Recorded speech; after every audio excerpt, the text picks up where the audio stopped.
All Ball TV. They scared, but I'm not. They don't like comentario. Y suscribe.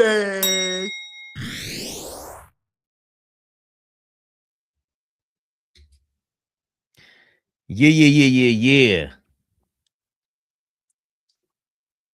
Yeah. See you in the comments, Mike. We're gonna hold Jalen Brunson accountable. No, it's just not. We don't stand cat over here, brother. Yeah, we do hold him accountable. Watch some more of our videos, you'll find out. What you talking about? You see the man. Ball suckers. Oh. Not playing with y'all.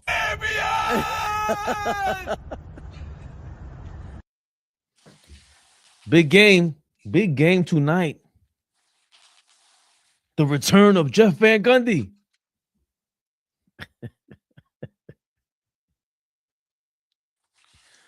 Oh, wow. Oh. Mo's in the building. The beautiful, the lovely, the extravagant, the sexy, the elegant, the exquisite. Mo is in the building. Mo, what up, Mo? Hope you're having a better day than I am. Very nervous about tonight. Very nervous. Thought about going to the game, but I said, you know what? I want to stay home, do the game live. Thought about it, but I'm not in the mood. I don't feel like getting arrested tonight, being honest with you.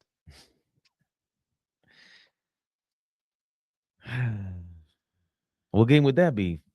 All ball? Knicks versus Clippers tonight. Knicks rehab. Knicks rehab, y'all.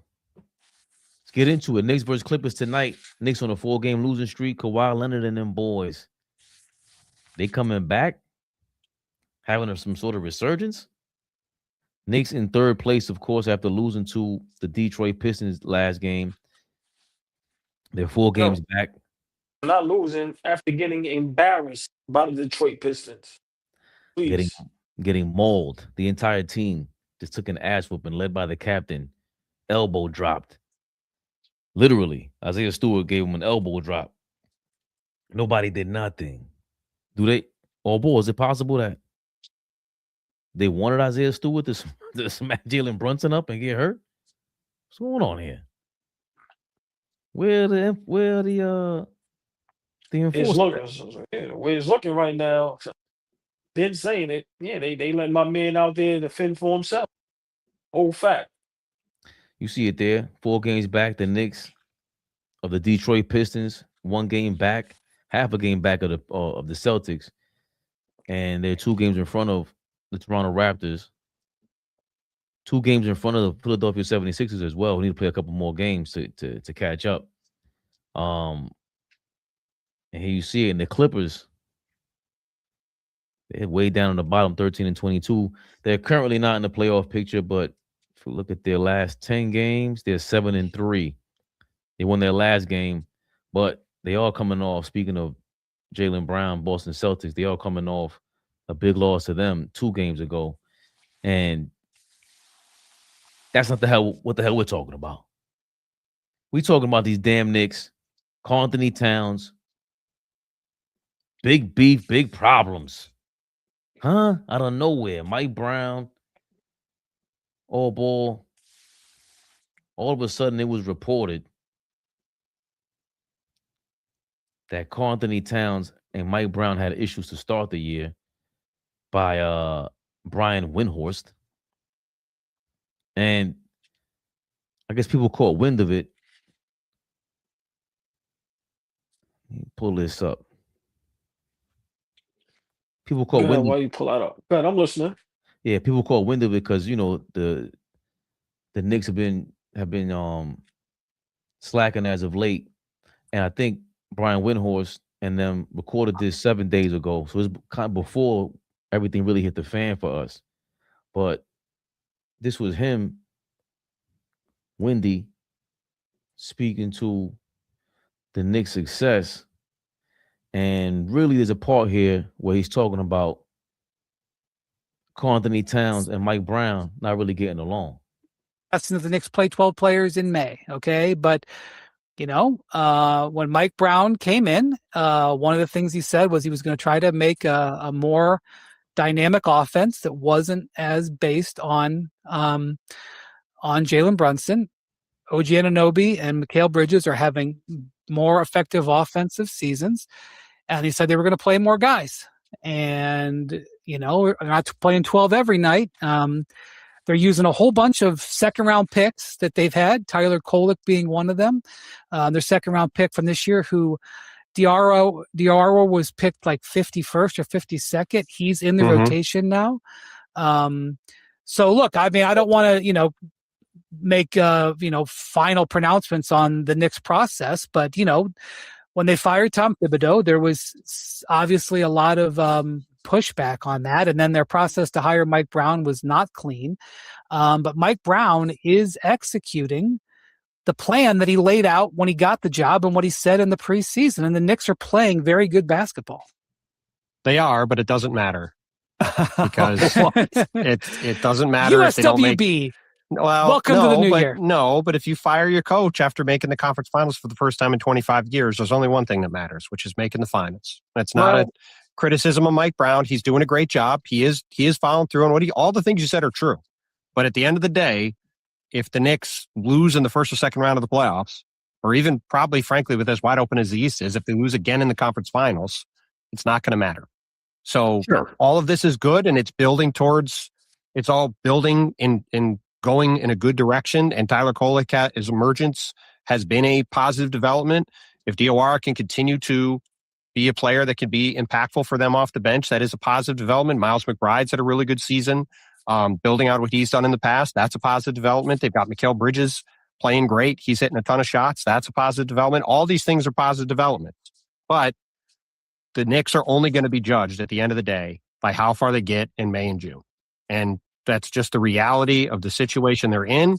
And with the Eastern Conference being completely wide open, and they are the clear favorites, simply no disrespect to the Pistons, who've had an awesome season. I think right now they're beating the Lakers. However, the Pistons haven't won a playoff series in almost 20 years. So to say they're the favorites, like, they have to show they can do it first. The Knicks have won a playoff series 3 years in a row.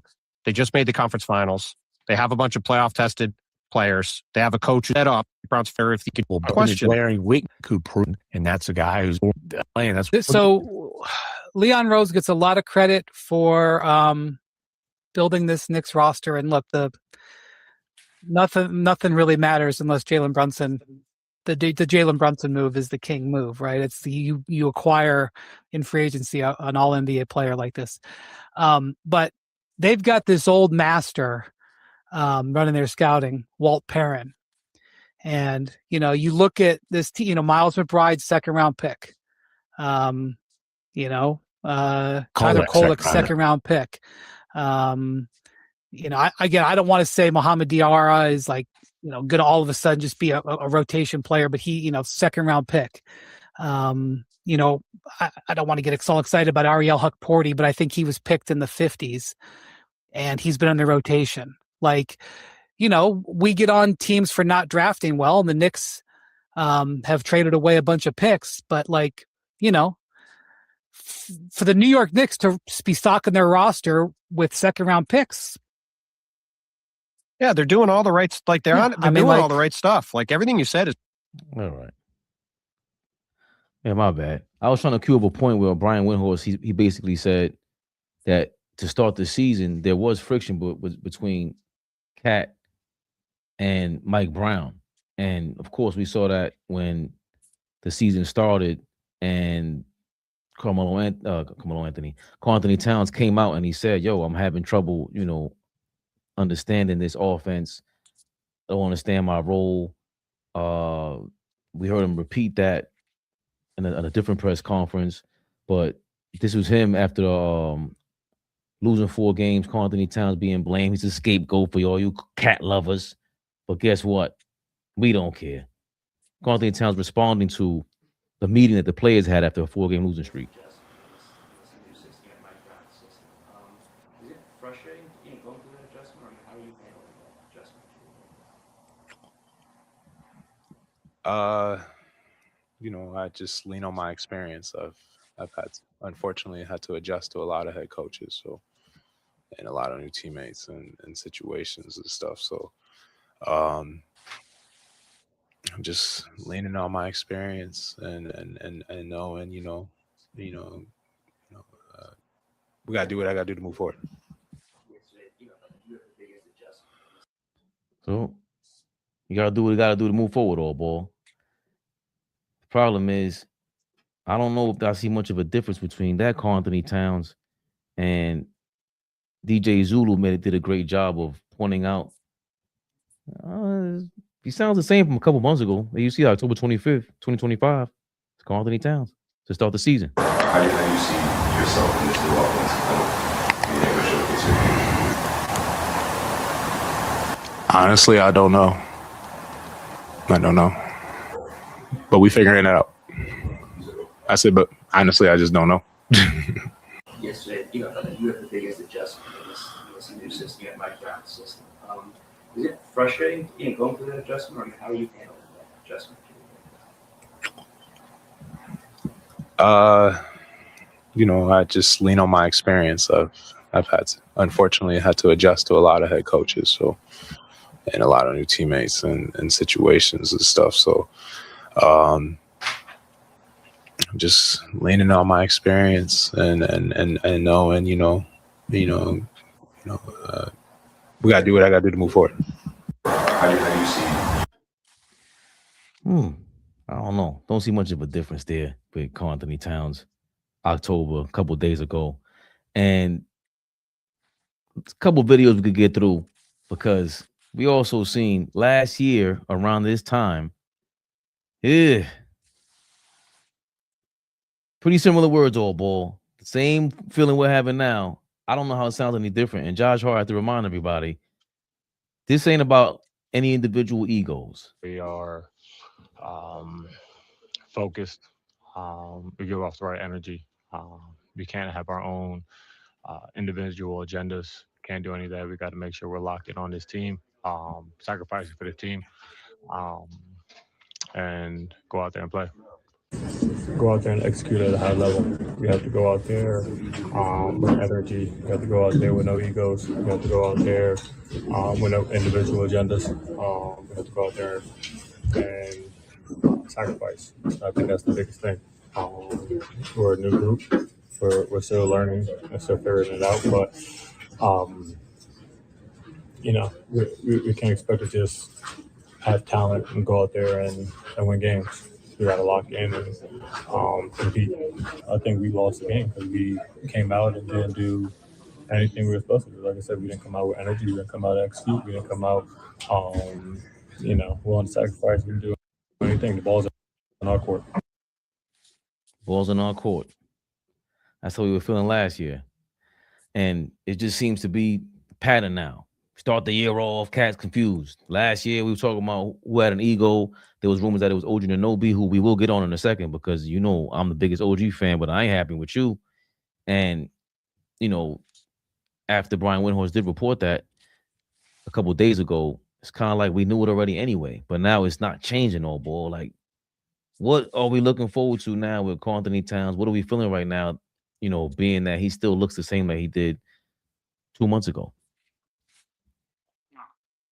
It's my body language, my face. I'm very aggravated and upset. Like, I don't see this getting any better. We're on a 4-game losing streak, but our last 3 games we got blown out. 2 of those were at home. So for me, I'm just trying to figure out with Karl-Anthony Towns, how did he get away this long with putting up the numbers he's been putting up? Like, when you really watch him, and I advocated for him. I was the one years ago saying I'll take him and get rid of Julius Randle, which I still don't want Julius Randle, but now I don't want Cat. Cat is a bitch.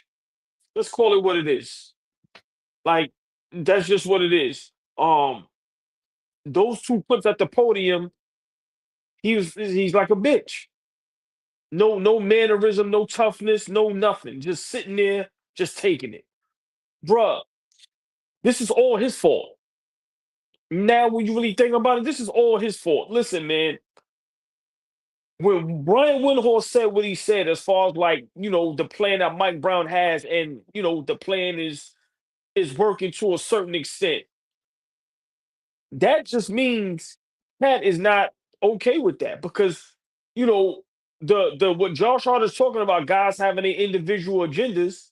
He's talking about Cat. Cat is not happy with the second round guys and going deep into the bench. He wants his shots. He wants his numbers. So he's not willing to make no sacrifice to try to win a championship. That's evident. Evident. When you have 6 points and 1 rebound and probably 4 5 turnovers, that right there lets me know who you are. I'm sorry.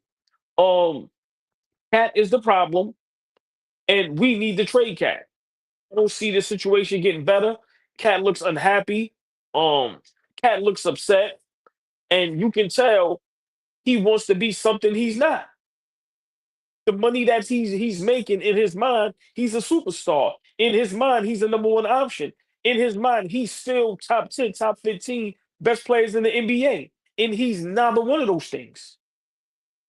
I'm trying to figure out how has he gotten away with this? Cat is not a good basketball player. I'm sorry. I'm blaming this all on Cat. Just the way his body language is at the podium and in games.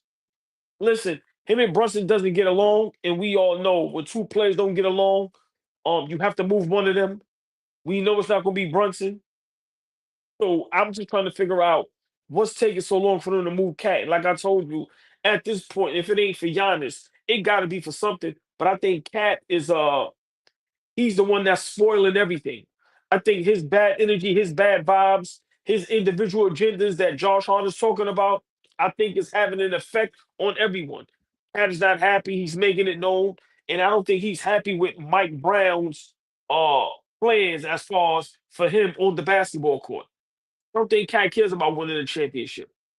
I think Cat cares about averaging whatever he wants to and be popping and just live his life with his wife. He gives two fucks about competing and wanting to play basketball. Get Cat the fuck out of here. Straight up. I'm over Cat. I don't want to hear him talk. I don't want to look at him. It's not going to get any better, Fabian. I don't see it. I don't see us with the no chemistry. It just, how do you have two players that at one time was one of the best duos in the NBA? Cat was considered the best three-point shooting big man in the NBA. At one time, Cat was considered an all-star, all-NBA third team, one of the best centers in the league. How do you go from that to this? And then the effect you have on everybody, Brunson at one point, best player in the East. Now, you lucky if he's the fourth or fifth best player in the East. Brunson, MVP candidate, top 5. Is he even top 10 at this point? One of the best point guards in the league. Really? So for me, I think Cat's effect on the basketball team is hurting us tremendously, and I think eventually we will get rid of him, because I think he's just going to continue to play poorly, especially against good teams. You can't fool me with the bad teams. I want to see how you play against the good teams. And so far, terrible. Cat has to go. I think it's easy to say he has to go. It's a real. I never wanted him here in the first place. And I think after the beginning of last season, he proved me dead wrong. And then we still made the conference finals. We still weren't playing defense last year until the playoffs. And I personally believe Karl-Anthony Towns has played better defensively this season, but it's like Jalen Brunson playing better defense. After a while, it's like, bro, you're supposed to have been doing that, because Jalen Brunson is horrible.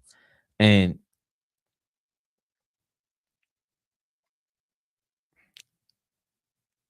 there's going to be a choice here. They made a lot of trades, a lot of finagling just to get Karl-Anthony Towns and Mikal Bridges here, who's another culprit. They can't maintain this level of excellence. They can't maintain a level of greatness for whatever reason. I don't know why the great ones do what they do. I'm not going to be in the Hall of Fame or nothing. So we don't know how they tick. We just sit here and are fans and we compare, this guy's great and this guy's not. And I don't know necessarily why. I'm just telling you what it is. And y'all keep trying to convince me that he was. And I knew from watching him in Minnesota, it's like, this is nothing new. But I saw Ant-Man pushing Cat regardless, calling him the best offensive player on the team. And can he do more? Yeah. But Brunson and these guys are going to have to start to figure out, try something new with But him. but hold on. But hold on. Ask yourself, please. I would like you to answer that. Can Cat do more? Like seriously, can he? Yeah. Like Yeah. what? Is he capable? Is he capable of doing more? Is he capable of playing better defense? My opinion, no. Is he capable of being dominant? No. Is he capable of getting, the important tough rebounds, which we've seen him miss in Philly over Paul George? No. So I'm just trying to figure out what can he do if it's not in his makeup? Think about this, Fabian. This is the second star. This might be the third. Porzingis was complaining he wasn't happy here. We know when Julius Randle left, you seen that statement he made, how he was smoking every day and he was unhappy. Now you have another player in Karl-Anthony Towns who was unhappy. Listen, man, this ain't for the weak. This is not for the weak. If you're not going to come in and give your all and sacrifice and try to attempt to win a championship, this is not for you. See, people see the crowd and the fans and the love and all the praise they get. But once you start playing bad and we start losing, now you see that criticism. Now y'all want to tuck and hide. Listen, man, I understand where you're going, but I don't know if Cat can get any better. And that's the $1 million question.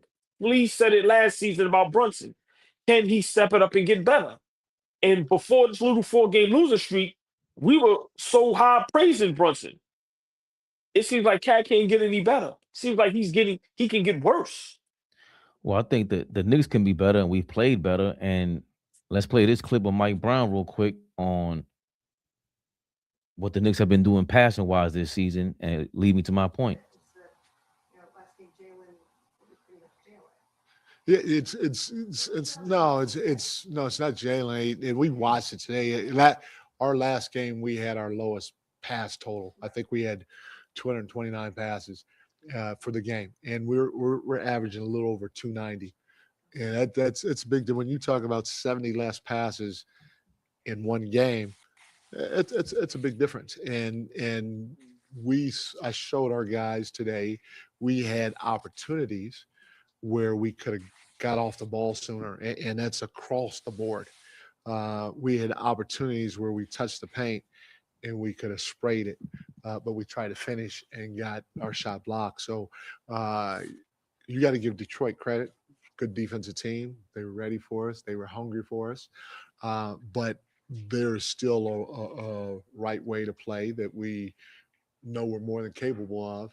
And then there's not. And we didn't play our best basketball last night. So trying to play our best basketball is something that we strive for every single day.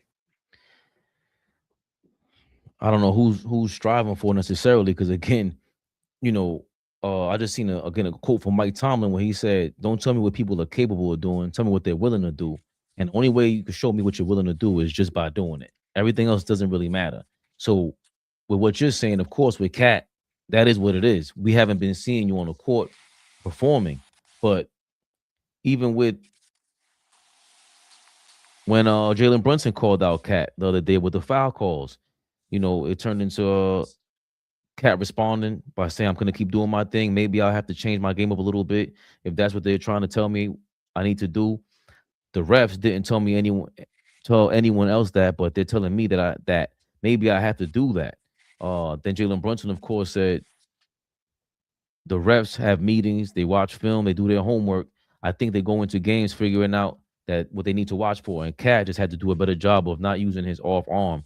We tried to explain that to him, and he's getting better at it. I think even the minor contact stuff that he does gets called for offensive fouls. So even with that, you're trying to send a message to him, and if he's doing a better job, okay, he's doing a better job. We didn't see him really fouling against the Pistons. I don't think they had a chance to do anything. And with the Pistons, they just play a flat out different, physical type of game. Karl-Anthony Towns, at some point, you still got to get through to him somewhat, because we saw even when Ant-Man called him out. This is going back to when he's on Minnesota, game 4 after a game in the playoffs, and Ant-Man called out Karl-Anthony Towns at the press conference, and I don't think there's a nicer way you can do this, ball. Like that's his man, and this is game 4 of the playoffs. Got something to say to you, Cat? What are we talking about? Say tonight he wasn't in foul trouble. Like the first 3 games, the mother just kept fouling. And tonight, I told him, what did I tell you last game? He said, "Yo, We can ain't you gonna- find a way not to foul him?" I said, "I'm gonna try." Like my best." if you watch the game, every time in the third quarter when we would grow a lead, it's because he's in the game, because they don't have a matchup for him.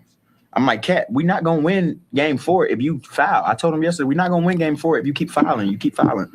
And you see what he did in the third quarter. You see what he did in the fourth quarter. Like he's like I always tell you, he's the best offensive player on the team. Like if he's not in foul trouble, it's a problem for any team that got a guard us, because he can stretch the floor, he can post, he can play off the catch, he can pass. I mean, he can do everything. So we just got to keep him from getting in foul trouble, man. He's gonna be great every night. Probably because I was trying to play more defense. I mean, just stop fouling. Yeah. And Ant-Man is not playing with him. Ant-Man is sitting there. He's not playing with him. He's not laughing. Cat is trying to laugh about it, but this is the same guy you traded for. So my thing was, okay, my optimism is then you guys must know how the coaches do differently than what Ant-Man and Chris Finch are doing over there. And for the first part of last season, after that Miami game, when Cat went ballistic on Bam, he looked like the guy that you were talking about that I never seen before. I don't think anybody would have vouched for that Karl-Anthony Towns, unless you are Karl-Anthony Towns fans. But there still has to be a different approach. If you try talking to him already, Jalen Brunson tried talking to him about fouls and talking to the refs, but then to me contradicted himself by going at the refs.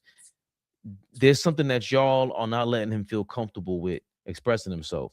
Karl-Anthony Towns should be able to establish himself with the players and the head coach. For me, it's different than what Josh Hart is saying. How come Jalen Brunson's allowed to have an ego, but Cat can't have an ego? Fuck it. Go out there and hog the ball.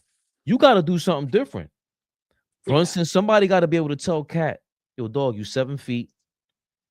At the end of the day, the pick and roll shit ain't working with you and Jalen Brunson and his short-ass arms. There has to be a different approach to this, because you're not going to sit here and they're going to choose what team you go to next. Is that what you want? Because that's what it's leading to. You have to feed into his ego. He doesn't have enough of an ego on the court, in my opinion. He has an ego for Instagram shit.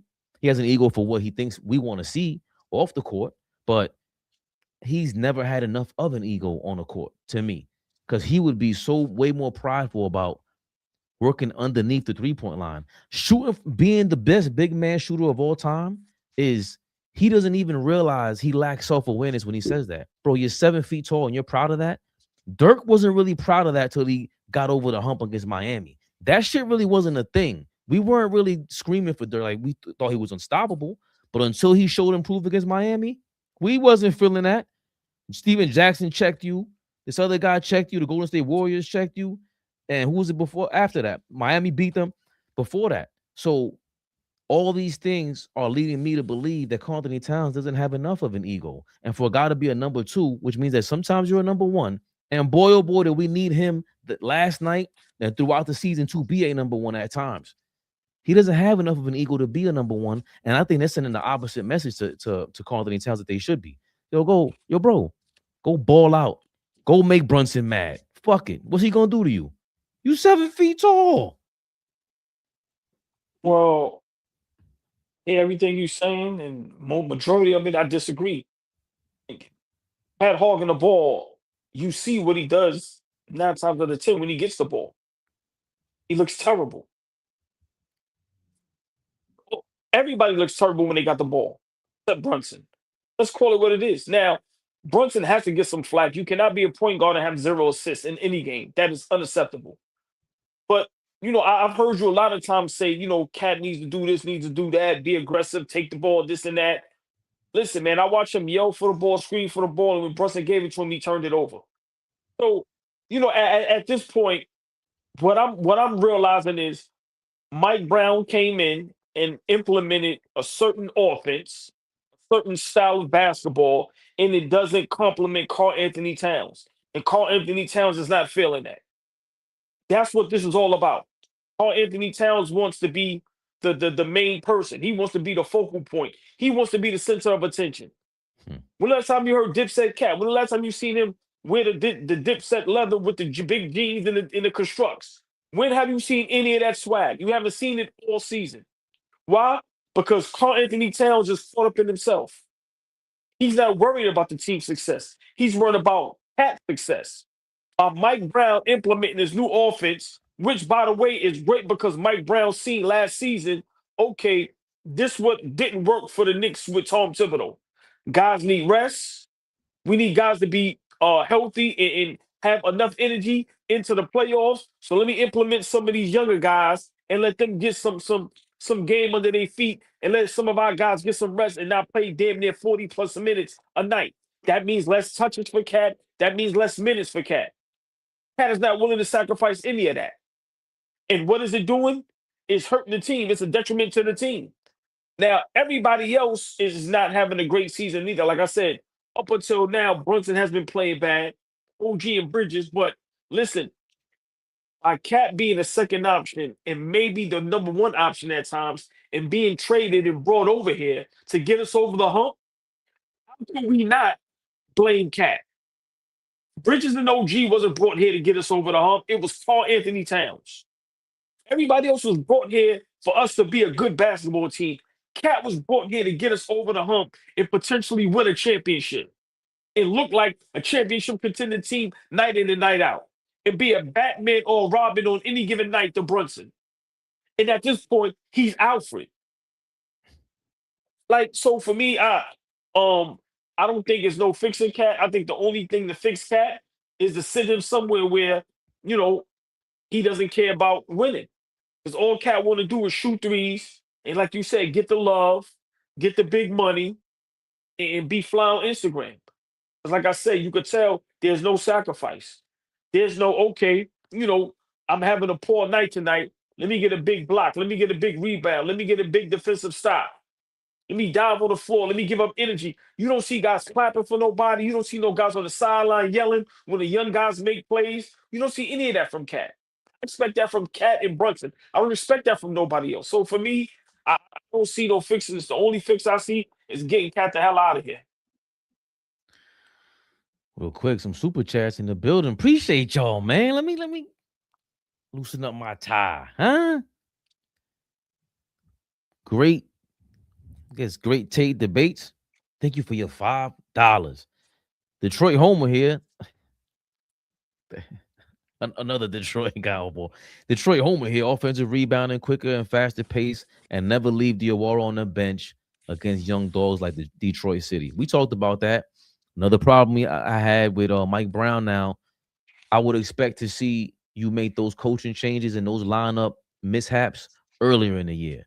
You already gave Diawara his confidence. I don't know where this is coming from. I don't know if it's a contract thing. We know how that shit goes. He plays too many minutes. I just seen Kendrick Perkins talk about, they're not going to play LaMelo Ball too many minutes because they want to lower his minutes and be able to trade somebody who's not a two-time All-Star. And it's just the politics of the game.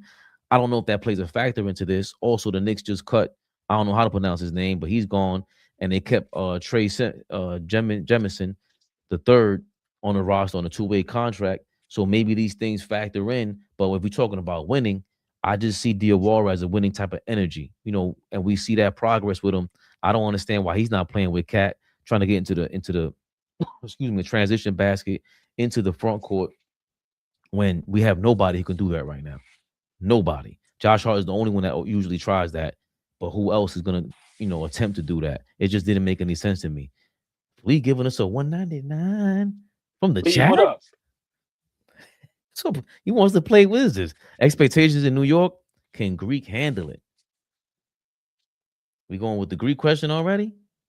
Look, we spent 34 minutes on here, all ball. We didn't mention no Giannis. Let the record show. Let the record show. It is our partner in crime, Fleece Stradamus himself, that brought him up. We ain't got nothing to do with this, all ball. But he did ask, can Greeky Freaky handle the expectations in Nueva York? I asked Flea this. Can New York handle the Greek Freak? Listen, man, I think he'll handle this perfectly. Listen, I think some guys, this is what they look for. I think a guy like the Greek Freak. Listen, man, I don't like that Greek. Guy like Giannis, that Greek Freak sounds so crazy. No, But can New I York think, handle? Can New York yeah, I handle a know. freak freak? It's But but crazy. but you know, is New York ready for a guy like Giannis to be in this building night in and night out? Like, look what we do for Brunson. Imagine Giannis Antetokounmpo in here every night. Like, bro, it'd be insane. So, big shout out our brother Flea. See him tonight. While we go live during the Lakers. I mean, excuse me, the Clippers Knicks. But Flea, yeah, I honestly think Giannis, this is what he wants. He wants a bigger market. He wants a bigger fan base. He wants that pressure. I think he wants that pressure. So yes, I think he's tailor made for this. I really do. 1,000%. I think obviously, um, Giannis is just. Remember, I called him out. I said, "Yo, bro, you got to be careful with that villain shit. Are you ready to be a villain?" What I said. What did I say? You said it, Embrace that shit. bro. He's doing nothing but that. Like Oh, people don't oh, understand. Yo, just think about being just the lowest point of your life. You being challenged, anyone, and you have to tell yourself, like, damn, I think I done fucked up. I done got caught up in some shit. Remember, he straight up lied and said, I never said I wanted to go to New York. I never said that. But then you're ruining the team chemistry. You got to walk into a locker room where there's a whole organization that you just impacted because you pussyfooting around the fact that, damn, I can't get traded. Y'all know I don't want to be in here, man. Y'all know I do not want to be in here. But he doesn't want to lose and play the bad guy either, old boy, right? He doesn't want that stain on his jacket on the way out. The LeBron thing, the KD thing. And he not only embraced that, not only did he embrace it, he said, yo, man, I think we'll do better if I touch the ball and get everything going like that. That's what we have to do. I'm gonna do everything I can possibly to get energy started and get some momentum started and just put the ball in my hands. This is what I do. So ever since then, ever since 2 weeks ago, since we were talking about this, he's answered the bell. And there's only certain people on earth who answer the bell in that manner. Crunch time guys, big moment guys. Those are the guys that make movies after. He wants the movies. He wants to start them. And I think he's unafraid of it all. listen, great point. But the thing I'm gonna disagree with you with, and I always am, is no matter how he leaves Milwaukee, it can't be bad. He got them a championship. He brought them a championship and put Milwaukee Bucks on the map. So Like hold he on. made them. So you don't think, right? Because obviously KD leaving Golden State is different, right? Because Yeah, very different because they won already before KD. right, but KD still won with them. There's an appreciation level. They didn't spend enough time together. Giannis got a lot of time over there in Milwaukee. He's earned his right to leave. But I think there is a way that you do leave. There's still a time and place to do things. You don't think any Milwaukee fans will feel bad about the fact that he was campaigning to get the hell up out of there mid-season after he signed a 3-year extension? He signed up for that. He got Drew Holiday traded. He got all these 3 coaches. He had nothing to do with that. He's on our show speed campaigning to get the hell up out of there. And you're the one that created this mess. You don't think that if it was left to that and then he got traded that day, you don't think Milwaukee fans would be like, you know what, man, fuck you. Some Milwaukee fans at least. No, you know why? Because if they do that, they could also say fuck you to the next 100,000 superstar. Because they're gonna say that's how y'all treat Giannis, and he brought y'all a championship, MVP, DPOY, best player in the league. He's the reason that these games been sold out. No, I think Giannis is looking at the league and looking at everything and going, I'm just as big as everybody. Why is everybody getting their way but me? How did LeBron get Luca? How did this person get this person? This player get. How was Kevin Durant able to just go wherever he wants to go? And y'all giving me Doc Rivers and Miles Turner. The fuck out of here. Did what I had to do. I tried to be nice about it and behind the scenes about it. Yo, trade me. Send me to New York. Trade me. Y'all don't want to do that? Cool. Now I'm going to be the villain. Now I'm going to make y'all look crazy. So, no, I think if Giannis didn't win, or if he didn't win a championship and be this great player, then I think 100% you're correct. But what did I tell you when you told me he needs to be careful being a villain? I said, no, embrace it. The only thing with that is you have to win. That's the only difference. if he continues to be the villain, but he's playing at a high level and Milwaukee's competitive and winning basketball games, he's in a win-win situation. He just has to win. And the next destination he goes to, God willing, it's the Knicks, but wherever he goes, he has to win. Because now if you don't win, that's when the backlash is going to be crazy. He just has to win. That's all he has to do. But listen, the young man is proving and showing I'm still at any given night the best player in the NBA and the most dominant. So I think Giannis, as far as leaving Milwaukee, I don't think it can be a bad situation because once again, he brought y'all something that, a lot of these owners and teams, they pay tremendous money just to get a championship. And the last time they won was with what, Lou Alcindor? Kareem Abdul-Jabbar, Robinson. Oscar Robinson. Like, come on, bro. So, I think, his situation and KD's situation is totally different. So, I think Giannis at this point, I don't think it's him being a villain or being a bad guy. I just think it's like, yo, I'm a superstar. I'm supposed to get what I want. I think I slightly disagree, but I think we agree enough about the same thing, which is backing it up. I just don't think, the champion. Look, he can play as great as he's ever played before, and they will still lose. So he's going to be able to back up anything. It's just the fact that he gets in front of the microphone, and what do we always talk about? Even though he has the dad jokes and he is kind of silly, he grabbed the clipboard, bro. He grabbed the clipboard. We're doing this. I'm not asking you. But is that the first? But is that the first time we've ever seen that though? Forget about it's the first time we've seen Giannis do it post I want out of here. It's the first time. You understand what I'm saying? He's in a different position. So for him to call himself out and tell everybody, show the world, I don't care what position I'm in. I'm the fucking man. That's the bravado that we all respect. That's the bravado we want to bring to the town, baby. But in sports, that's how you want the best players to act. You don't want the best players or the best player to be humble and to be quiet. No, you want to see them dominate. You want to see why they are who they are. So for me, I don't have no problem with it. Like I said, I'd rather him coaching than Doc Rivers. Know that. I'm trying to figure out, how does he still have a job? That's the $1 million question. How the hell does Doc Rivers still have a head coaching job in the NBA? So I think just getting back to what Flea asked, I think New York and Giannis is a perfect marriage. New York, that market is about superstars. And it can go back to however far you want to go back in all sports, from hockey to baseball to basketball. You can go, I don't know how far you want to go back.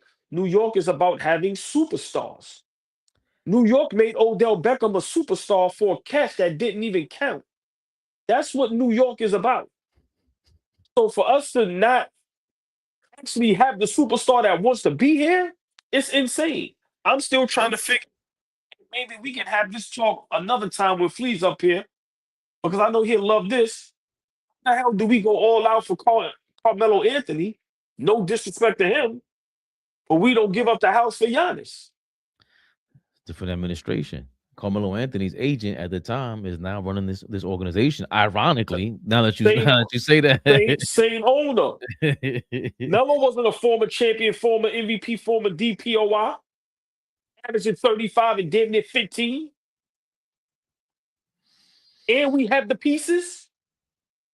It's to me, it's just the fact it's how Giannis is so unafraid. And then I'm so jealous that I never came up with the analogy that he came up with, or his team came up with, that New York crowd is like a soccer crowd, bro.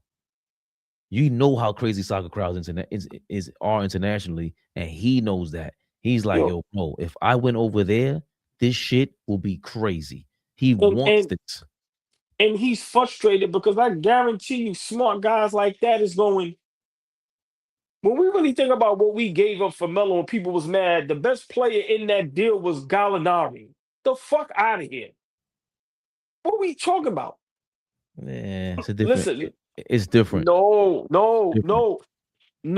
We have the same owner. I understand it's different front office. We have the same owner. The way you want to be vocal about other things, you can be vocal about this. Go get fucking Giannis. I'm Yeah. telling y'all now to go do that. Right. Y'all, No.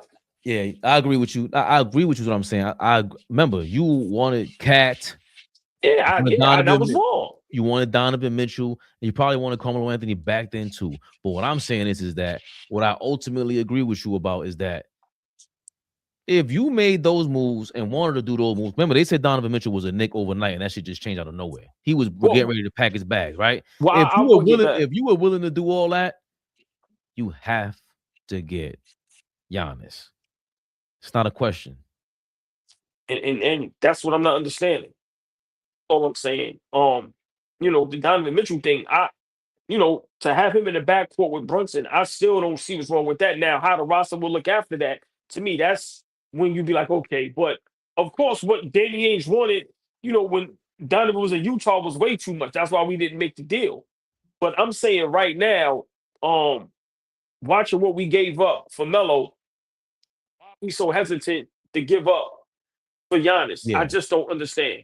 But because even with Donovan Mitchell, to me, that was the same thing as Melo. It's a lot of offense, no defense. But with Giannis, it's both, and it's top tier.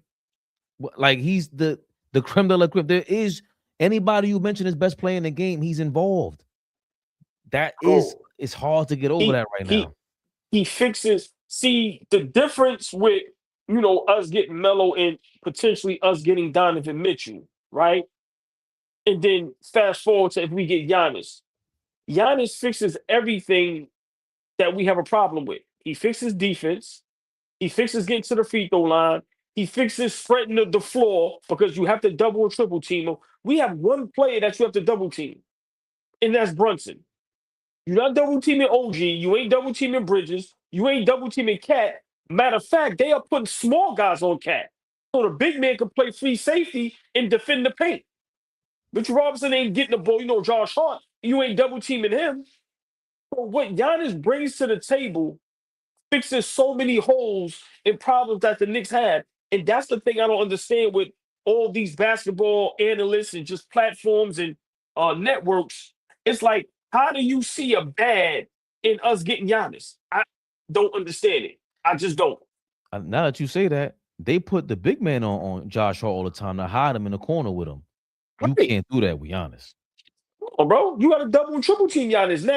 Now, Brunson, Bridges, Deuce, you know how many 3-point shots those guys are going to get? And then if you don't bring a double team, you're not guarding Giannis one-on-one. Now that opens up the floor for Brunson. Now that makes Brunson even more crazier because now you got to guard him one-on-one. You can't blitz him.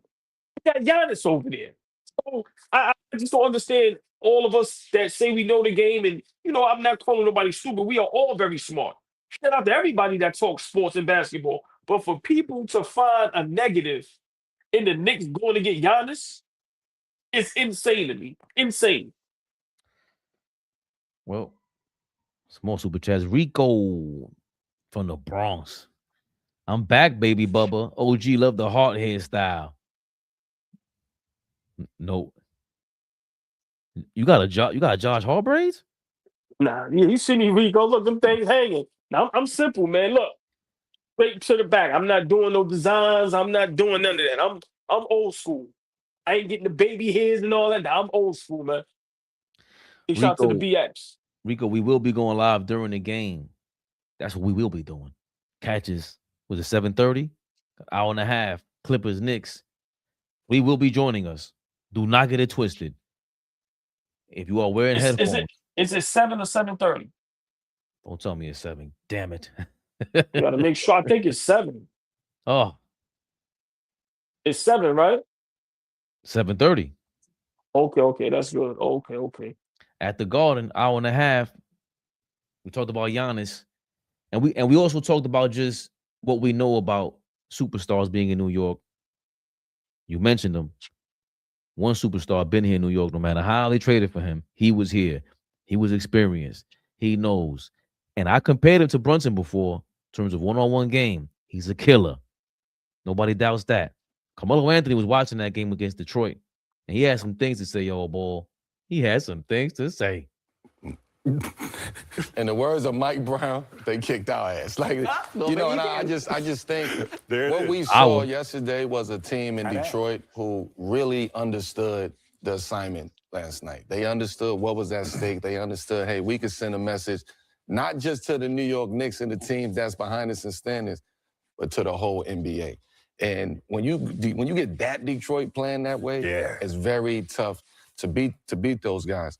And also, Cade and Thompson and those guys had in the back of their mind of that play with Jalen Brunson sending them home last year. So as a team who's growing and looking forward to trying to win a championship, you go home over the summer, you look at that and you say, how can we be better? It's a psychological thing, right? Yeah. You know what I'm saying? Like, but the Knicks, they put you out in the playoffs last year. This is their first time playing. And this is their first time playing. You had that marked on your calendar, Absolutely. right? I remember when I first went to Orlando, and I was told that Milwaukee beat us 10 out of 11 times. Yeah. What? No way. He always figured out a way to make it about him. That's why I never liked T-Mac. That. Like, y'all We'll not say going to that. be whooping our ass like this. Excuse me. I know we're on That's NBC, twice in but one segment. hey, man, you're not going to do that. So you got to change some things. You know what I'm saying? So they did exactly that. It's a psychological thing. So moving forward, they know we can play with these guys. Look at this, old boy. I'm sorry, Vince.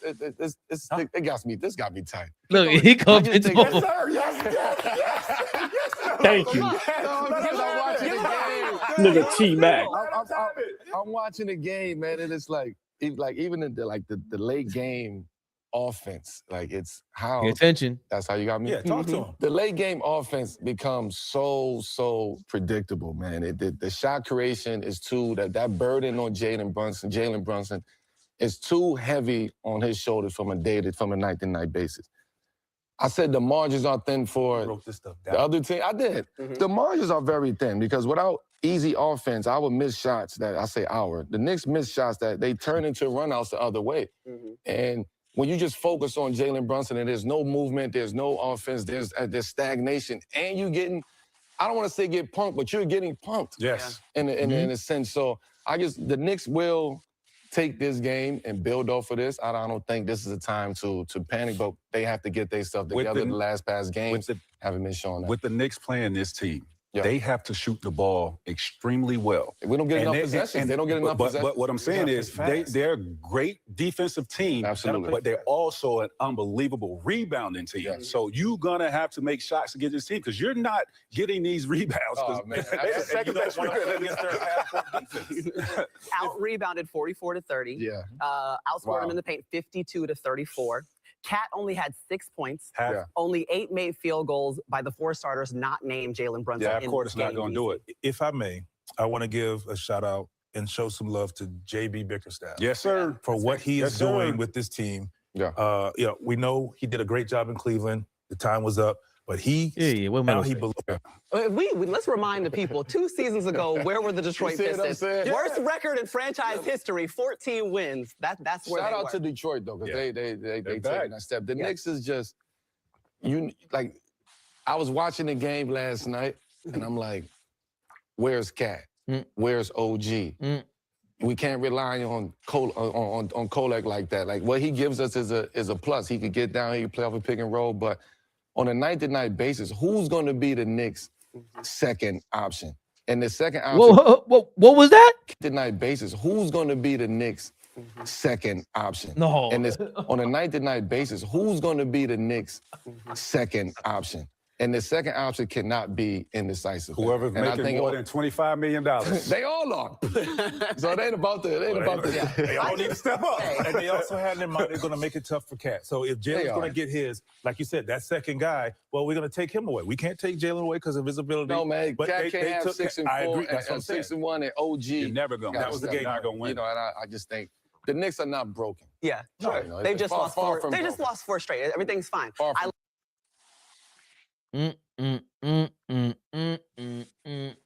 Been saying it for a minute, old boy.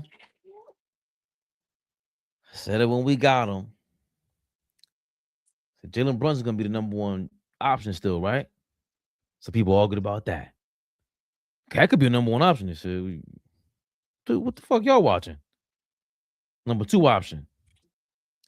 If I'm not scared to call out old ass LeBron James and say he ain't no damn number one or number two, what makes you think I will not be able to call out Karl-Anthony Towns, who does not show up game in, game out? It is only because of him he's not a number one option, and only because of him he hasn't been a number two option. And there you have it. It just so happens that, yes, he's very similar to Jalen Brunson, and like I always suspected, he feels just like Jalen Brunson. Yo, dog, where's my other dog? Where's my other dog? Where's my other dog? You want me to come out here and do what? If I don't do nothing, then y'all, now I'm flustered. Where can I go on the court? And Detroit has the right defense to expose Jalen Brunson ODing.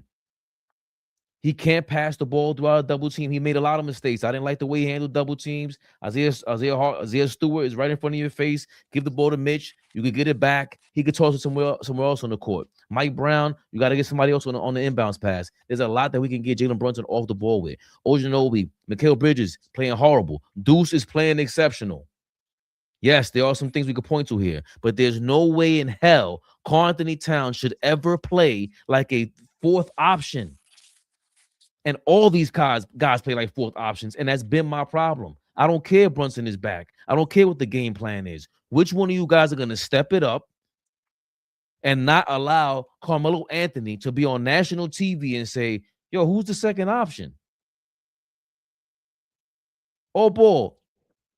Karl-Anthony Towns is on your team, and a Hall of Famer, 3 Hall of Famers are up there saying, who's the second option?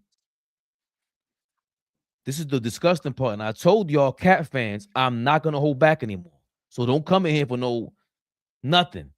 It's not going to be sweet no more. Gloves is off. Well, I don't expect nobody to hold back what they have to say about Cat. I'm talking about the whole basketball world. I think, and this is going to sound crazy, I think everybody's fed up with Cat. I think everybody's fed up with Cat. But let me give a big shout out to Carmelo Anthony, right? Because he's the only person has the experience to discuss this situation with the Knicks and Jalen Brunson, because you're 100% correct. He was in the same situation. Listen, I'm the guy. Where's my other guy at? But he definitely sound like, oh boy, how many times have I said they are out there leaving Jalen Brunson by himself? Whether it's playing bad or whether Cat can't stay on the floor because he's committing dumb fouls.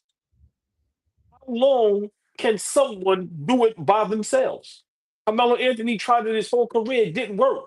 So he's laying back going, yo, I was in that same situation. In that same situation with the same team, that same fan base. I know what it is. Bruh, y'all ain't doing enough. So everybody that wants us to go crazy on Brunson, we have a Hall of Famer, one of the people consider one of the greatest offensive players that ever played the game, played for the Knicks. And he's just like Brunson, or Brunson is just like him. Offensively, can't nobody guard him. But I can't do it by myself. And then y'all bringing in guys that, after a while, it's like, yo, man, passing y'all niggas the ball? What? For me, Melo is seeing it.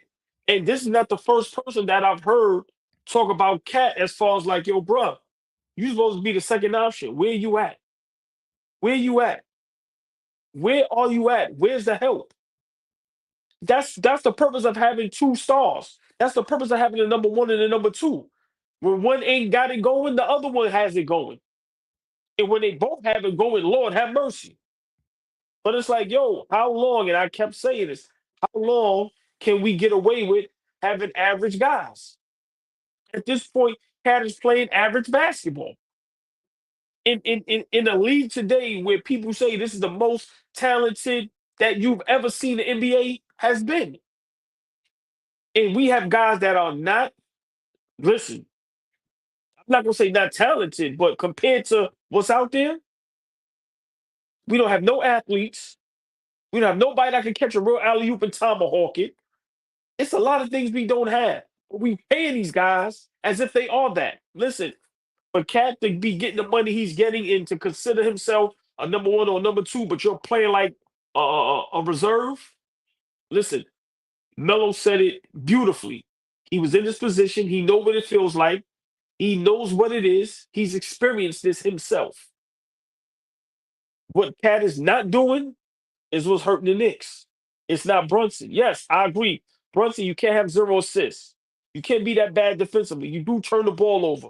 You do make a lot of mental mistakes. Sometimes you drive me crazy, but we know you ain't going to give up. You still going to try to fight even when you look crazy. Bro, Cat just gives up, bro. And like I told you, man, I think right now the basketball world, I think eventually, depending on how these next couple games go and how good or bad Cat plays, it's going to continue to get louder. And eventually, I think people going to start being bold and just flat out saying, "Yo, trade Cat." Like if you notice, everybody's trying to be respectful and subtle. Everybody's being low about it. You hear everybody, "Oh, it ain't no time to panic." And no. I think after a while, it's going to be get him out of there. He can't do it. He can't help him. He ain't helping Brunson. So for me, I love what Melo said because he experienced it himself. Also, let's not forget last year, when an article, speaking of what you were just saying right now, there was an article by James Edwards on the Knicks right after the Knicks lost the playoffs, the final game of the season. Said they had this on draft and they've sent immediately after the Knicks lost. And here's an excerpt from there. The 2025 Knicks dealt with disputes on the bench, criticism about their starters playing too many minutes, one of which came from the inside and public comments about sacrifice egos and agendas. On one night, they would roar back down from 20 to ruin the Celtics. On the next, they would mail in a potential series clincher, so obviously it would require a kumbaya moment. But publicly, Knicks players made veiled comments all season about poor communication causing their inconsistencies. Behind the scenes, they and coaches expressed frustration with Towns' defensive habits, less concerned with his talent level, and more with his process on that end. Too often, Towns executed incorrect coverages without communicating why he did it. After it became a theme, players worried Towns didn't grasp the importance of the matter. This is what the reporters were saying, and this is what a lot of the media gets into a brouhaha with the players because the players tend to deny it. But you got Carmelo Anthony saying it. You got Jalen Brunson who called out Cat for fouling too much a couple weeks back, and Karl-Anthony Towns is unable to play winning basketball because, like you said, ALLBALL, he doesn't want to. You don't want it bad enough.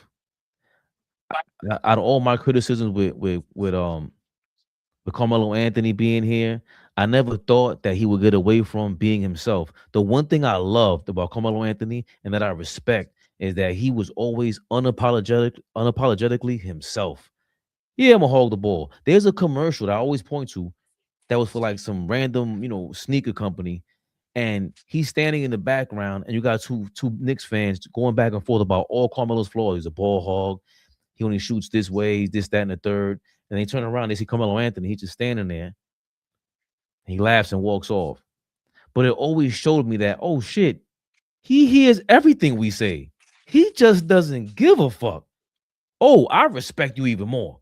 Because, yeah, you disagree. I disagree with how you play, but you still going out there saying, yo, told Shumpert, I practice these shots, bro. I ain't passing you the ball. You not a dog on the offensive end. You talking about they pay me for this. And Karl-Anthony Towns, they don't pay you to not care. We just don't. And you're gonna hear it from us because this is how we pay it back to y'all. Julius Randle want to be here. Sayonara. I really felt like it was a better team 2 years ago. We haven't had a team like that since. It may be the best possible New York Knicks team of my lifetime, but it's just players cared. I heart Dante. Look how much they cared on that court. And Randall eventually came around that season. And of course, it's led by Brunson. It's going to be hard for him. It's going to be hard for him because another player ALLBALL came out. He spoke to it. Jeff Teague. He can't believe it either. Former Karl-Anthony Towns teammate. In this cat hate show we got going on, Jeff Teague speaks to Karl-Anthony Towns' poor performance. 121-90. Jalen Brunson had 25, but boy, that Pistons defense. No assists. No assists. I know Timeout, Cat played a lot. JB. You the point guard, I bro. don't know what's up with Cat, bro. Cat had one assists? rebound? No assists.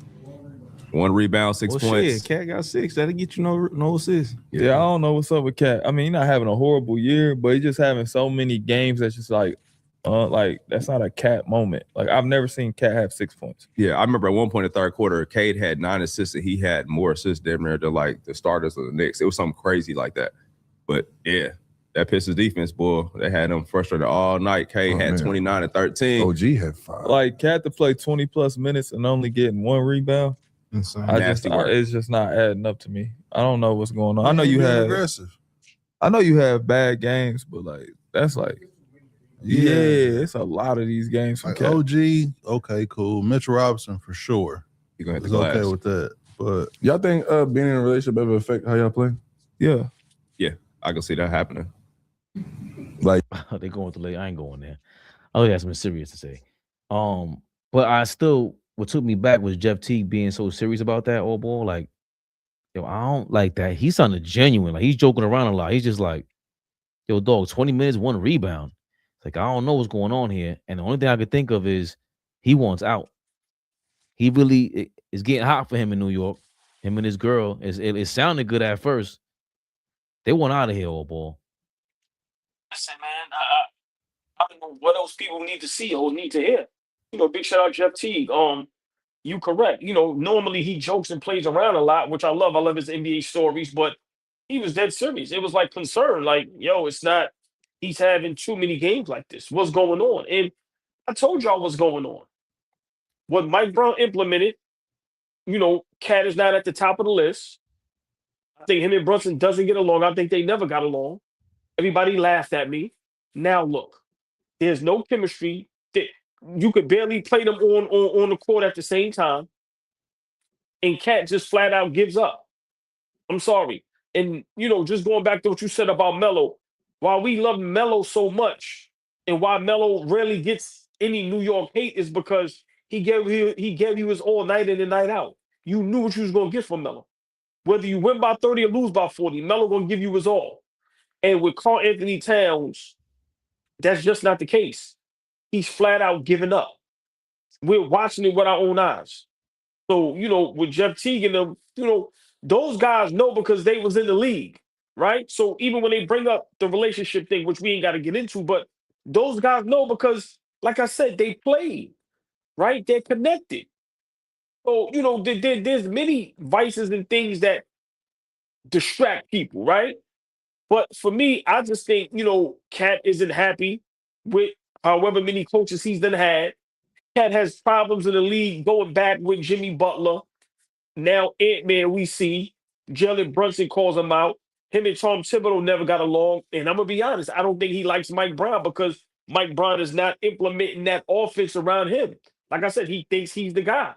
So I just think Cat is very unhappy. I don't think Cat cares about winning the championship because if he did, you would see it.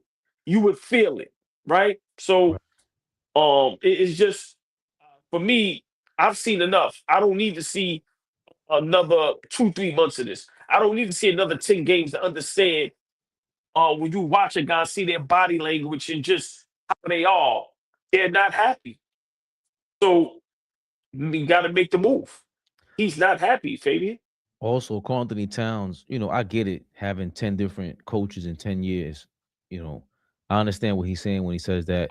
I've heard the same thing happen to quarterbacks in football, having 7 different offensive coordinators in 7 different seasons. I've heard Troy Aikman, a bunch of great players talk about it and how that can lead to, inconsistencies from a quarterback. So Karl-Anthony Towns has every right to, voice that. But it's almost like you're giving up. And now the coaches and Jalen Brunson and one of you guys may have to ask him, or he has to ask himself, well, what did you like about any of those coaches? You had 10 of them. What did they ever give to you? What plays did they run that you prefer? So you can get going with this team, because Brunson ain't playing 48 minutes. You're gonna have your own minutes. So what plays would you want to see us run for you? What plays work for you? What positions on the court work for you? Is it front court? Do you like being in the post? What teams do you usually dominate? Let's get you going with that, because we know the Hornets, we know the Wizards, we know all these teams that you can go dominate without even looking at the schedule. But what matchups do you prefer? Vocalize, like, who don't you like? We heard about how Jimmy Butler don't like you. Draymond basically don't like you. These guys don't like you. Well, who don't you like? Yo, you got to get the anger out of these people because it like, you know, this shit is war. It's competition if you really want to win. We ain't talking about getting $100 million and all you guys talking about his skill set and what he could do, what he can't. I'm not talking about that. I'm talking about, yo, get to that mental. Yo, who don't you fuck with in this league, man? You want to fuck with Draymond? All right. Trey Jemison, we're going to put you in the game 4 minutes in and elbow that motherfucker in his chin. Like, I could just think of so many things that I would do as a lunatic coach. You like that, right? Go give me 40. Stop playing with me. We got your back, bro. But he has to be willing to play in that game. He has to be willing to tell us, yo, against the Kings, I could really get 35 with us easy or get 20 assists. Or what, like, this is their game plan. Like, is he a part of that conversation? Because if you're so confused, go back to your experience that you're talking to us about. That experience that you do have, go utilize it and talk to your teammates about it. Because this ain't it. Having this attitude is not it. It feels like the season is over. Listen, whatever would have happened already, would have happened already. Whatever we expected from Cat would have happened already. This is not Cat's second, third, or fourth year in the league. Got 10 plus years in the league. So whatever we thought he was going to do for us, it would have happened already. I'm sorry. Is it a bit much to like just get off a guy after a season? No. This is what the league is today. And when you have a super duper star saying they want to come here, you make the move. But for me, whatever we expected from Cat, it would have happened already. It's not going to happen. What we expected, we didn't expect this from Brunson. Let's all be honest. Brunson first year here, nobody's seen this. What we expected from Cat was, oh shit. We went in the chip. We got Cat. Bruh, listen, we have to move off from Cat. I'm sorry. And I'm gonna keep repeating it. I've seen enough. I don't need to see any more. Simple and plain. I don't care what he does against the Washingtons and the Charlottes and the Atlantas. I don't care about the Sacramentos. I don't care about none of that. What are you doing against the Detroits, the Phillies, the Boston, the OKCs, the Denvers, the Lakers? What are you doing against that? And it's evident he's doing jack shit. Houston, like right now, we have a plethora of teams that's saying that's tough. And they're starting to come into themselves. Look at Phoenix. They want to move away from being legit, not a title contender, but they could be a problem. So for me, Cat was supposed to be the guy that just makes us that much better than everybody in the East. That was okay. Now we rival Boston. Everybody else was supposed to be in the rear view. It wasn't supposed to be Indiana a problem, Atlanta a problem, Detroit a problem. No. This was get over Boston, get to the title. This was the move for Cat. That's what that was for. So are we going to wait 3, 4, 5 seasons for that? Are we going to pay him this crazy money and still don't get over the hump? No. Listen, get him out of here while his stock is kind of okay. But Cat doesn't understand. It's about to get real hot in this kitchen. Very hot. And, the more we continue to lose, the more you continue to play bad. Because Brunson, listen, the captain already, his shit is already cemented. He already did things for us that we haven't had done in forever. So he already has a Derek Jeter shit going. Cat, you ain't did nothing yet, bro. So the podium, the fan base, social media, it's about to be real hot in that kitchen for him. So he better get it together because he's out of here, bro. Well, Knicks president Leon Rose's daughter tweeted out a picture of 50 Cent for some reason. Don't know what this means. Brooke Rose, anybody in the comments that knows what the hell she's talking about, please let us know. Is it a caption? None. She just posted a picture of 50. Somebody said your dad ruined the team. Yeah, so I don't see anything. She just posted a picture of 50 and I don't know. Anybody in the comments want to let us know what kind of why you say that? strategic commentary she got going on. Also, I see what you're saying there. I forgot who put it in the comments. We got a healthy Kawhi coming in tonight. Yeah. OG, you're healthy too. We called your ass out already. 94 feet, motherfucker. When is OG gonna guard somebody 94 feet? And I ain't hear nobody ever say that, old ball. You are all defensive perimeter dude. You want to make an all-star game? You do it like that. Go score 0 points and go shut down the other guy. I don't care about your points. You're supposed to be the number one defender on the team because Mitch don't even play.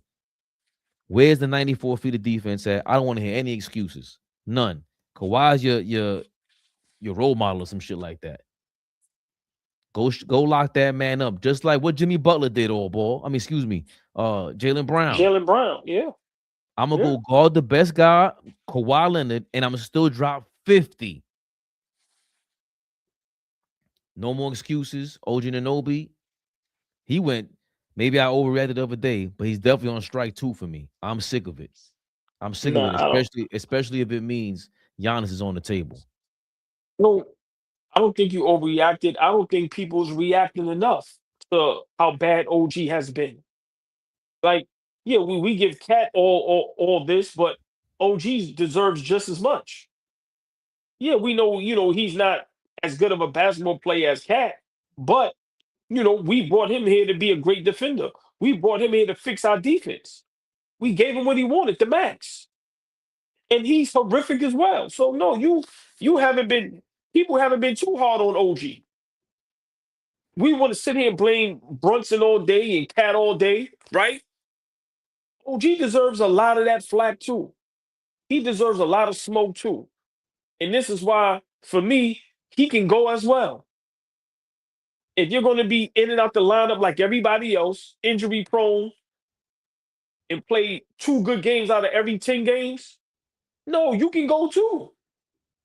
Nah, he's in Brunson's way as well. If you guys are not going to do nothing offensively, and like Carmelo said, on the floor when Brunson got the ball, you're not moving. Brunson can pass the ball. I've watched him make great passes. You guys don't cut. You guys don't do nothing but stand there. At the end of the day, listen, man, I'm listening to the people that play the game and they watch the game. When Carmelo talk about the Knicks and what's going on, he actually breaks it down. When Teague, when these guys get serious and they break down the game, I'm listening. I'm listening. They know what they talking about. Bruh, we don't have a good enough team. We don't have enough athletes. We just don't have enough. Brunson, and that's why I told you, the difference between this team and that AI team, AI had dogs. McKee, Snow, God bless his soul, Matumbo. He had dogs that did their job at a high level. Yeah, they ain't going to give you a whole lot offensively, but defensively, dogs. And you know what Snow and them going to do? They're going to knock down that mid-range. They're going to hit big shots. So, man, like, come on, man. Guys got to get it together. All we asking guys to do is do what they're paid to do. Do what your contracts say. You get the max, do your job. Cat, you the best 3-point big man in the league? Okay. Prove it every night. When we call LeBron and Kobe and Mike the GOAT, is because they did it night in and night out, not sometimes. Yeah, everybody's going to have a bad game, but a bad half a season, a bad 5 to 10 games? No. So for me, is something has to happen. And I think tonight will be the nail in the coffin if we lose in a certain manner. If we lose 5 straight games in a row, and out of those 5 games, 4 straight blowouts, and remember, this is at home, to me, this is the nail in the coffin. So I think tonight is even more important than Detroit, only because of the fashion and the way that we've lost the last 3 games. So these guys need to get it together. Well, ball, that was a little bit of that Knicks talk. Y'all know what this was. Knicks rehab. But I ain't doing all ball before the game. Because Rich Paul is on fire right now. We taking all your shit. Fuck that. You over here like acting a fool? Please keep acting more of a fool. I love it. All ball. Back. He's back. All ball suckers.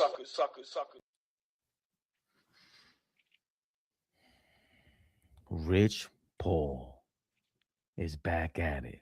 But before we get to that, the LA Lakers are sitting tied for second place in the West. Basically, they're 23-11. The Spurs are 25-11. 5.5 games back of the OKC Thunder. Now, Well, Lakers is third. Lakers third place. Spurs second place. third place, second place. Lakers won 3 in a row. Spurs lost 2 in a row. OKC lost 2 in a row. So they're on a roll. LeBron and them back on a roll. Stafford came to the lineup, and of course, there was some talk about whether he was ready to relinquish the number one guy on a team. And here's LeBron's quote about Luka last night. Luka doesn't need to bend his game. Luka's what, 27? He's our 27-year-old franchise for this ball club. He don't need to bend his game. It's up to us to bend our game around him and figure it out. We're just trying to be dynamic and work off of him. He's an unbelievable pick-and-roll player, unbelievable shot maker, commands the defense, 4 eyes, sometimes 6 eyes on him.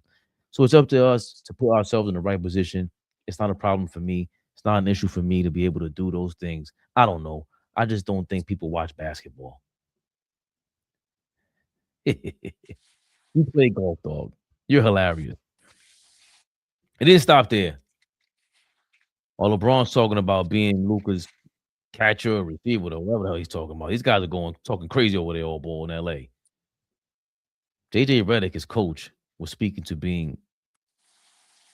playing a little more comfortable role with LeBron, and it's getting out of hand. LeBron, I know how much he puts into this. I think it's just recognizing game to game what he has. You know, he's Greg Maddux at the end of his career. You know, every night he doesn't have his best stuff, but he has enough to win. And you just got to, you know, I'm his catcher. I've figured out how to call the pitches. Sometimes he tells me to F off, and he calls his own pitch, which is fine too. I know LeBron. I know how much he puts into this. I think we can find different terminology in 2025. JJ Redick, calm the hell down. Number one. Number two, he said sometimes. JJ Redick, all ball said sometimes.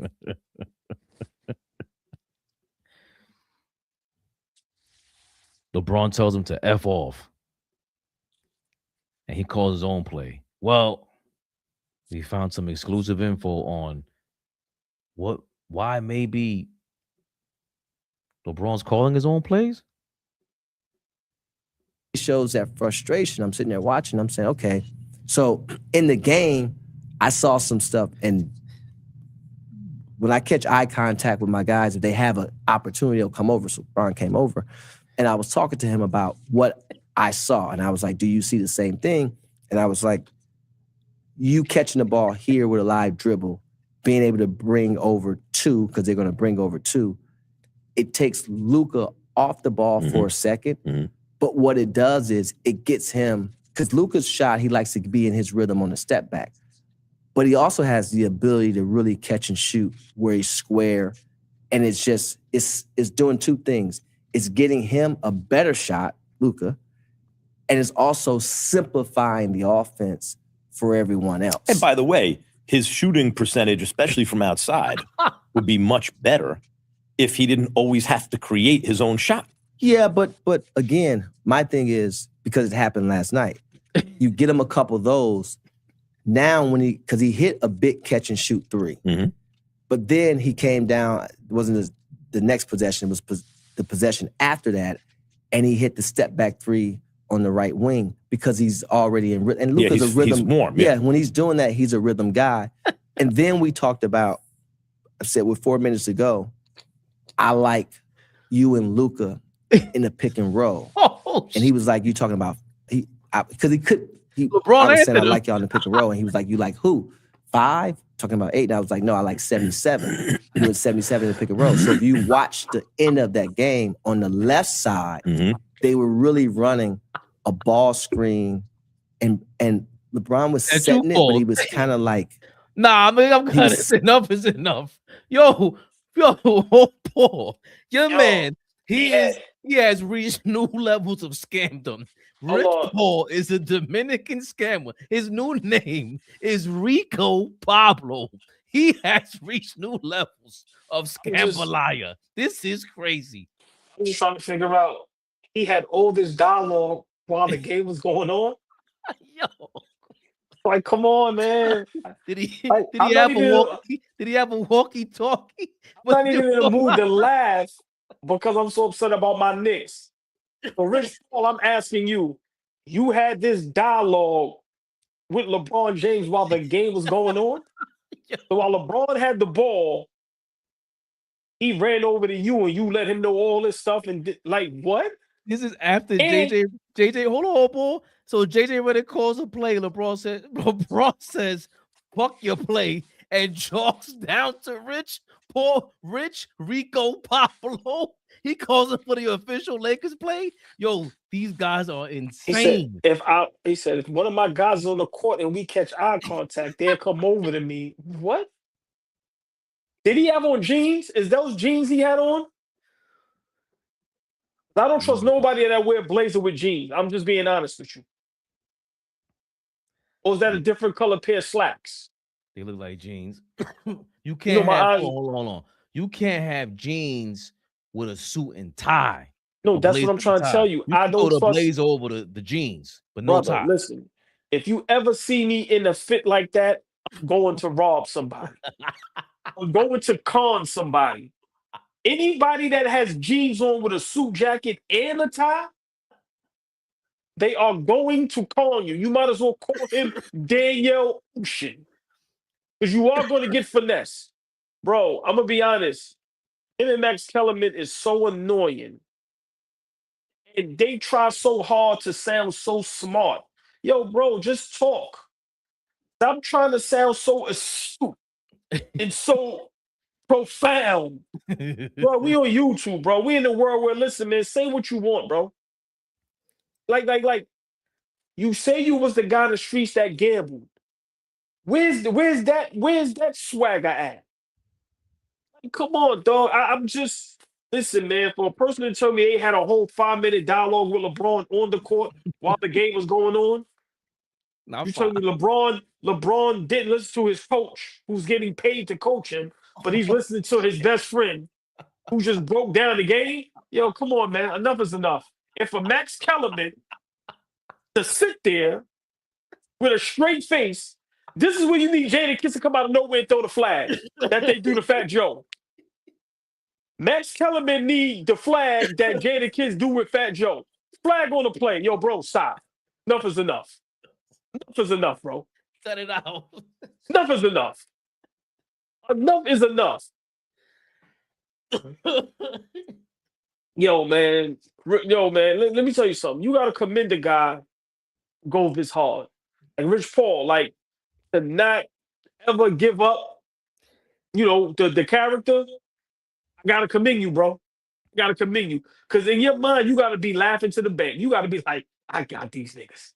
like, bro, you like V from Vendetta, bro. Like, you crazy, bro. Who like? Nah, I couldn't believe when I heard it. I was like, nah, you. He's really, he's like the Joker. Yo, he might be the real Joker. Bro, you might be the real Joker. And you sitting over there talking to Batman, thinking you on this team. Man, I can't with them two. I can't wait for this podcast to just go away. I really can't. Yo, Max Kellerman, and look at his poker face. He got to sit there and really be like, oh yes, Rich Paul. Oh my God. In his mind, he going, man, you hear this bullshit. He must have duped him though to be sitting there and agree to do a podcast with him. How does he get these people to believe that? Is it his connections that he gets away with this? Is it like my man is LeBron and my man is Michael Jordan? Not Michael Jordan, but I got Carmelo on the cell phone. Hold on. Let me take my glasses off. Of course. His best friend is LeBron James. He gets whatever he wants. What are you talking about? You kidding me? What are you talking about? So hold on, but the connection to LeBron will have you sit down and believe in that? There's no way. I can't believe Max is just sitting there and just, I'm gonna let you say whatever you want. I'm gonna let you. I'm gonna allow you to say that you are the head coach of the Lakers part time, along with being an agent and whatever, and putting down Michael Jordan, and then you got some new campaign for LeBron James sneakers. This guy, it might be, is on a legendary American Scambalaya run. It's amazing. Repeat it again because I'm really like this is going to be on my mind for a couple weeks. Rich Paul is sitting at the game. The game is going on. LeBron happens to catch eye contact with him. Come here, LeBron. This is what I see. Look. And LeBron go, yo, what's up? What's up? Oh, nah, this is what I see in the game. What's going on and what's going right and what's going wrong. If number 77, if y'all set this pick in, what? The smartest player in NBA history is going to run to the sideline and talk to his agent about what play to run, who he should pass to. No, not Ayton, not 5, 77. He said 77. Because you know he's comfortable with his setbacks and he made a big shot. And so what I'm saying is, like I said, this dialogue. That's a live dribble. This shit sounds like a transaction. It sounds like after this transaction, the feds is going to come out. Okay, we got him, y'all. Anything, yo, man. Rich Paul, you know what? I was wrong. You a hustler, bro. You was out there shaking them dice. Nah, you was out there doing something. Because the way you hustling us, you a bad mom, bro. Real talk. I got to commend you. Fabian, the way he just talked about him and LeBron, you would think after that, the SWAT will come out of nowhere. And we got him, y'all. We got him. Nah. Rich Paul, you the GOAT, bro. You the GOAT. You the GOAT. And to have on jeans with the suit jacket? And Max Kellerman don't make fun of none of that? Max, disappointed, bro. Disappointed. No strays. He says Rich Paul looks like he'll do your taxes and sell used cars. Yo, 1,000%. Rico Pablo. He's no longer Rich Paul. Bro, listen. Book. That's Rico Pablo, man. Rich Paul look like he will do your taxes, and then once you get the money back, he's gonna listen. And hope you flip that. I gotta play for turn you. 1,500 into 15,000 with a live dribble. Come on, bro. Like literally. Nah, man. Rich Paul got it, man. Rich Paul got it. Nah, this is a different level, boy. I can't believe it. Shout out to Rico Pablo and get changing the game and whatnot. Oh, boy, I can't believe it. Max Kellerman need the flag. He need the Jadakiss flag, bro. They need some type of comedic something because y'all two sitting there trying to be super smart, super dead serious. Y'all it look like y'all in the investigation room. The lights all dim. I ain't got time for these niggas, Fabian. Ain't got time for them, man. They doing too much. Get out of here, man. Nah. Rico Pablo's a different level. Yo, Rico Pablo's different. 7:30, 45 minutes, y'all. The game will start. Clippers versus Knicks. We'll be back at it live. We'll be live during the game, y'all. Be there or be square. Peace. All-Ball TV. They scared, but I'm not. They don't like comentario. Y suscribe.